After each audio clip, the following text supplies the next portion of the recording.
What's poppin' to all of you Minecraft gamers, and welcome back to a brand new Yu-Gi-Oh! Duel Links video. And as you guys can see by the title and thumbnail, we're going to be reacting to the upcoming updates for March. And boys and girls, I'm excited for these upcoming updates because unfortunately, I did get spoiled by one of the big events that's going to be happening in these upcoming updates. Come on, Playmaker Duel Links. Why were we posting that in the community tab, bro? Come on, bro.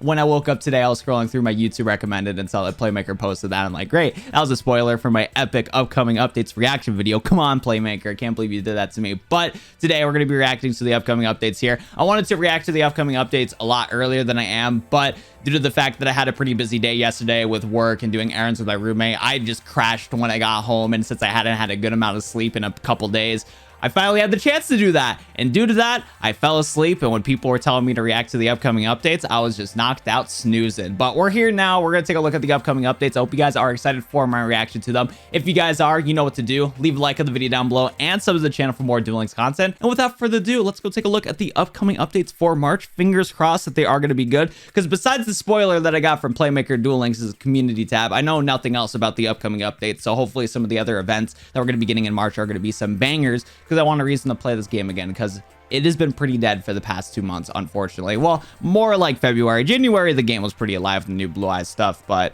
yeah, February was not a good month for Duel Links players, that's for sure. So let's see if it'll pick up in March. Let's get it, baby. But of course, I do got to shout out all the YouTube members at the Chaos Dragon Linear tier and above. So sorry to wait on the upcoming updates, but I got to give a shout out to these amazing people that continue to support my channel, even though I've been pretty dead this month. Thank you so much to Kyle, Toby, Caboose, and Mr. Caleb for being members at all these tiers. You guys are amazing, and thank you so much for your continued support. And without further ado, let's go take a look at Yu-Gi-Oh! Duel Links and take a look at these spicy upcoming updates. Let's get it, boys and girls, ladies and gentlemen. And first things first, we got a ton of stuff here. Like a ton of stuff here.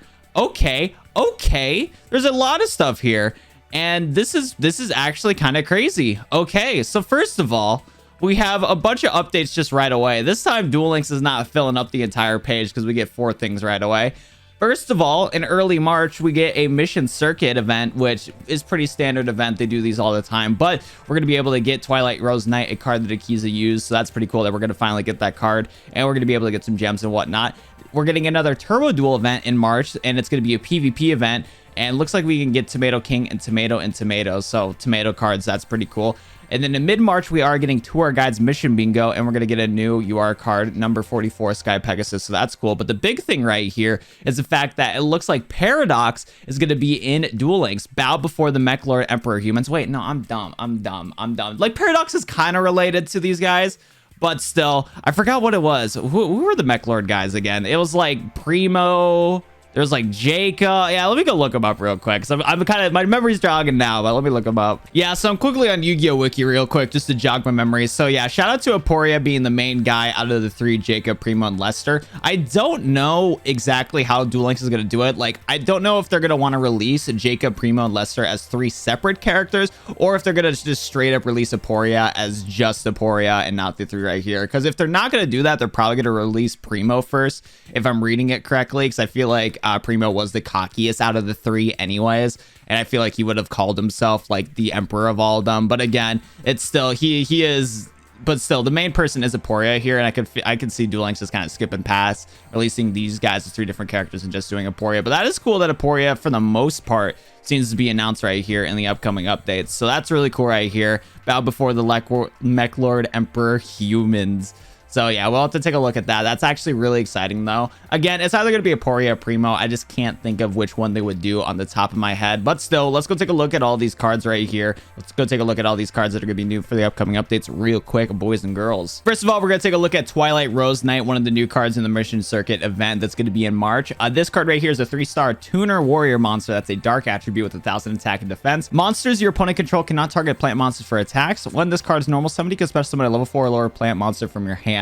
So this card is going to be a fantastic card to summon into Black Rose Dragon, which is cool. And hopefully this card will be seeing some play in some other kind of like rank 7, or not rank 7, level 7 and level 6 synchro decks, because again, this card's pretty cool because you could just special summon a level 4 lower plant monster from your hand. And maybe this card could see play for how versatile plants are, because you can do a lot of really cool combos with them. So yeah, solid card. I'm very curious if the mission circuit's going to give us more than one copy of it. I actually hope they do, because it's being limited to just one copy would kind of suck. But yeah, hopefully they give us more than one. That'd be awesome. Next card we're going to take a look at is Tomato King, and it seems to be an Xyz monster, which is a little weird for a Turbo Duel event that this card will be obtainable in, but oh well, whatever, I'll take it. This card is going to be an Earth Plant, rank 3, 1600 attack, 800 defense monster. It takes 2 level 3 plant type monsters. Once per turn, you can detach an Xyz material from this card. This card's attack becomes double its original attack until your opponent's next end phase. So it's a rank 3 monster that can get up to 3200 attack, which is really cool. The downside is that it is only limited to plant monsters. If this was a generic rank 3 monster that didn't require you to go into utilizing plant monsters to summon this card, I could see this card seeing play, just for the fact that you can get it up to 3200 attack through its effect, and it lasts till your opponent's next end phase, which is actually pretty cool, but still not that horrible of a card, honestly. Like, if you play a plant deck and have room in your extra deck, put it in there, because 3200 attack is not shabby whatsoever. It can get over Blue Eyes, which is pretty cool, so that's awesome. I like that. Not too bad of a card. Then next up, the other card that you can obtain from the Turbo Duel event is Tomato in Tomato. This card right here is a level 3 plant effect monster. It's 1000 attack and 1400 defense. When this card is normal summoned, you can start summon a Tomato in Tomato from your hand or deck. This card cannot be used as Xyz material except for the summon of a plant type monster. So clearly this card is to summon into Tomato King. Going to be an easy card to summon into Tomato King, which is pretty cool. And like I said, it's not that bad of a card whatsoever, because Tomato King can get to 3200 attack, which is pretty nice. So you can get a little beat stick right there. And depending on if you have any other plant monsters that are Xyz monsters, you can use Tomato and Tomato for that too. So yeah, not too shabby of a card. I like it. Next up, we're going to take a look at number 44, Sky Pegasus. This card is going to be attainable in the Tour Guide Mission Bingo event in middle of March. This is a rank 4, 1800 attack, 1600 defense Xyz monster. That's generic, which is cool. Once per turn, you can detach one Xyz material from this card, then target a face of monster opponent controls, destroy it, unless your opponent plays 1000 life points to negate this effect. Wow. For a card that we're getting for free, this is actually pretty busted. This is a very, very, very solid card that we're not going to be like, that it's going to be a free card. This is not even from a box. Wow. Because here's the thing, opponents are going to pay 1000 life points to trigger that effect. But again, you got to remember, Duel Links is in a 4000 life point starting life point game. So you can either get your opponent to a really low amount of life points, and then they can't pay that 1000 life points, and then you get to pop one of your opponent's monsters. Or you force your opponents to pay half or 1/4 of their life points, which can help you a little bit when it comes to winning the duel or whatnot. In most cases, people are going to pay that 1000 life points, but still it's going to be annoying to do because, again, some decks in the game utilize life points to trigger effects, and losing that's going to be rough. You can stop your opponent from triggering so much of their Cosmic Cyclones because you're forcing them to pay 1000 life points. Like, that's basically a free 1000 life points that you get to utilize with this card. Now thinking about it though, the game is probably going to nerf this card to 500 life points. So that's actually true. They might nerf it to 500 life points. Okay, that's probably why they're giving this card to us for free, because they're probably going to nerf this card to 500 life points. So for the most part, scratch what I said, but it's still a solid card. Like, this card is not bad whatsoever. Like, being able to chip away 500 life points for free to get rid of your opponent's monster is still pretty helpful in the duel. I like this card, but now thinking about it, 500 life points is probably going to be what it's going to get updated to, because Duel Links likes to errata cards like these, because again, you start off with 4000 life points, not 8000. So there's that right there, but still a really cool card, especially for a card that we're going to get for free. I like it. Next up, we're going to take a look at cards that are going to be added in that Aporia event, basically. First off is going to be a Labyrinth of Kaline or something like that. I don't know how to pronounce that word right here. No, sir. No, sir. But this card, as states, activate only when an opponent's monster declares an attack. Negate the attack and switch the original attack defense of the monster until the end phase of the next turn. That is annoying. That is annoying. Other than that, I mean, this card's not horrible. But again, most cards that wait till the battle phase to be triggered are not that good. There's a reason why cards like Karma Cut, Floodgate, and Canadia have been very relevant in Duel Links for a long time, because those are cards that are triggerable during the main phase of a duel. So this card probably won't be too much of a problem, especially compared to stuff like Drowning Mirror Force 2. But not that bad of a card. Not that bad of a card for a roaming event. Because again, that Aporia event that's coming in the middle of March is going to be more of a roaming event. But still, not bad of a card. I like it. And then the other card that's going to be attainable in that roaming event in March is Gen X Ally Volcanion or Volcanon. Right here, this card's a level 4 machine dark monster that has 1700 attack and 600 defense. Once per turn, you can send one face-up fire Gen X monster you control to the graveyard and select a face-up monster opponent controls, destroy it, inflict damage to your opponent equal to the level destroyed monster times 400. Maybe it'll nerf it to times 200, but no, that's pretty cool. You can send some of your Gen X cards to the graveyard to pop cards in the field with this guy. That's cool. I don't know if this will make Gen X any good. Probably not, but still, it's a cool card nonetheless. Okay, finally done reading cards for a little bit here, boys. Like, there is so many new cards to talk about here in the upcoming updates, but I can't wait to talk about more of them real quick. So let's just move on here with the upcoming updates. So it looks like in middle of March, we're going to be getting another mission research event, and we'll be able to get Alchemic Magician. Cool. In late March, we have some new event exclusive characters in the game. So we have Agami that's going to be coming to the game, and you won't need to do an Agami event anymore to unlock him. So for anybody that missed out on that, you guys will be able to do it too. So that's awesome. Next up in late March, we have obtain a new legendary duelist. Obtain a certain character. Collect event exclusive items to challenge the event characters. Go dice roll. So a lot of people in the community are thinking that this new character right here is going to be Duke Devlin. And man, oh man, I hope that's going to be the case, because I can't think of any other character that rolls dice in Yu-Gi-Oh! That wouldn't be Duke Devlin here. Like, on the top of my head from the other Yu-Gi-Oh! Shows, I can't think of anything.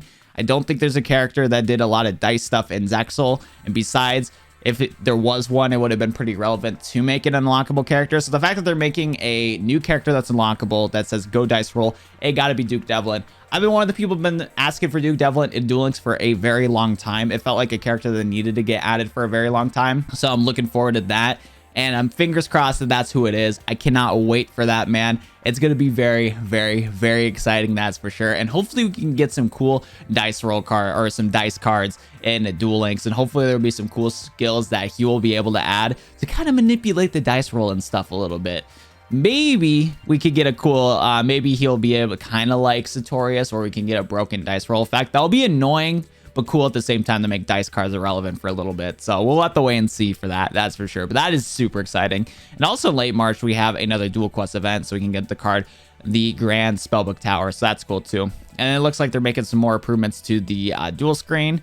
And it looks like they're going to be changing the versus screen and the display and whatnot. So that's cool right there. So yeah, let's go take a look at the Alchemic Magician and take a look at the Grand Spellbook Tower real quick and wrap it up for today's video. Okay, so in the middle of March for that Duel Links mission research event, we'll be getting Alchemic Magician, rank 4, 1500 attack and defense monster that takes 3 level 4 spellcaster monsters to summon into this card. This card gains 200 attack for each spell card in your graveyard. Once per turn during your end phase, you get detached and seize material from this card and send 1 card from your hand to the graveyard. Choose 1 spell card from your deck, set it in your spell and trap card zone.